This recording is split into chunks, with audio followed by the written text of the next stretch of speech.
साथियों नमस्कार। पिछले 2 सप्ताह से मैं 17वीं बीपीएससी के अभ्यर्थियों के लिए स्ट्रैटेजिकली अलग-अलग वीडियो बनाता रहा हूँ। अभी कई टीआरई अभ्यर्थियों का फ़ोन आया मेरे पास और वो उन्होंने मैसेज भी किया है सैकड़ों की संख्या में कि सर टीआरई के लिए भी कुछ आप बताएं। तो 3 टीआरई का एग्ज़ाम हो चुका है, चौथा होने वाला है। तो टीआरई 4 के मद्देनज़र मैं आज आप लोगों के लिए कुछ लेकर आया हूँ, इसे अंत तक सुनिएगा। और एक आग्रह है कि आप अपने आसपास के लोगों के बीच ज़रूर इसे शेयर करें, बहुत इम्पॉर्टेंट है। ख़ास करके ग्रामीण क्षेत्रों के बच्चे जो टीआरई की तैयारी करते हैं और उन्हें एक प्रॉपर गाइडलाइन नहीं है, उनको ट्रू मेंटरशिप प्राप्त नहीं है, तो वो इनको फॉलो करें तो बहुत फ़ायदा मिलेगा। जैसे कि हम जानते हैं टीआरई में 2 लेवल पे एग्ज़ाम होता है। एक आपका क्लास 1 to 5 के लिए होता है, दूसरा सेक्शन है 6 to 8, 9 to 10 एंड 11 to 12। अगर इनमें हम लोग बात करें तो 1 to 5 के लिए जो पेपर है और 6 to 8, 9, 10, 11, 12 के लिए जो 3 भाग में पेपर है। भाग 1 भाषा के लिए है, भाग 2 जो 40 मार्क्स नॉर्मल जीएस जिसको हम लोग कह सकते हैं, और भाग 3 सब्जेक्ट आधारित है। तो अगर भाग 2 हम लोग देखें 6 to 8, 9, 10, 11, 12 के लिए, तो उसमें प्राथमिक गणित, मानसिक क्षमता परीक्षण, सामान्य जागरूकता, सामान्य विज्ञान, भूगोल, सामाजिक विज्ञान, भारतीय राष्ट्रीय आंदोलन, पर्यावरण, ये सारी चीज़ें हैं। इन्हीं सारे सब्जेक्ट से 1 to 5 के लिए भी पेपर आते हैं। तो आप ये समझिए कि ये वीडियो 1 to 5 के स्टूडेंट और 6 to 8, 9, 10, 11, 12 सभी के लिए बहुत इम्पॉर्टेंट है। अगर इनको आप ध्यानपूर्वक देखेंगे, बहुत तरीके से मैंने इसको बताने का कोशिश किया है, तो आप बहुत इजीली अपना तैयारी को अंजाम दे सकते हैं।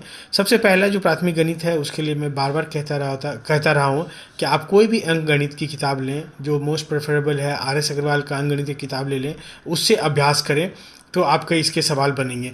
दूसरा जो मानसिक क्षमता परीक्षण से कुछ सवाल आते हैं, तो कोई भी बाज़ार में जो एक सिंपल साधारण सा कोई किताब अवेलेबल है मेंटल एबिलिटी का, उसको लेकर एक नज़र देख लें तो आपका काम हो जाएगा। नेक्स्ट जो सामान्य जागरूकता जिसको हम लोग जनरल अवेयरनेस भी कहते हैं, तो ये समझिए कि आपका करंट अफेयर बेस्ड नॉलेज से आधारित रहता है।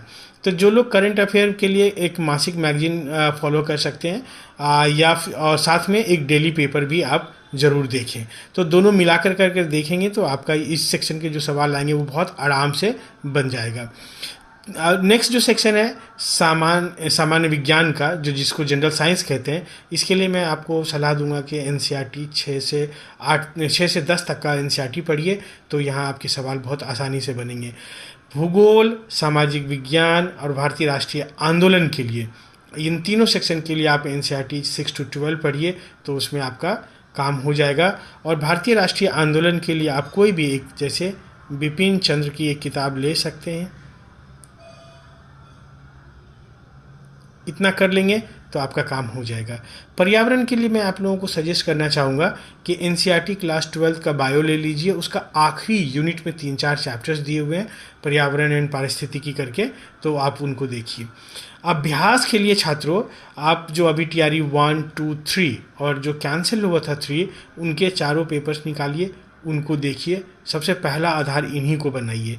नेक्स्ट आप जो केंद्रीय विद्यालय की परीक्षा होती है, नवोदय विद्यालय की परीक्षा होती है, या फिर जैसे दूसरे स्टेट में परीक्षाएं होती है, दिल्ली की होती है, यूपी की होती है, राजस्थान की होती है शिक्षक भर्ती वाली, तो वहाँ से आप कर सकते हैं।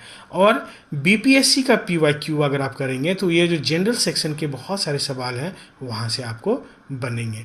अगर आप लोगों को इसके बियॉन्ड कुछ जानकारी चाहिए, कुछ और जानना चाहते हैं, तो आप मेरे मोबाइल नंबर 6206692145 पर शाम के 6 बजे से 9 बजे के बीच कॉल कर सकते हैं। मैसेज नहीं कीजिएगा।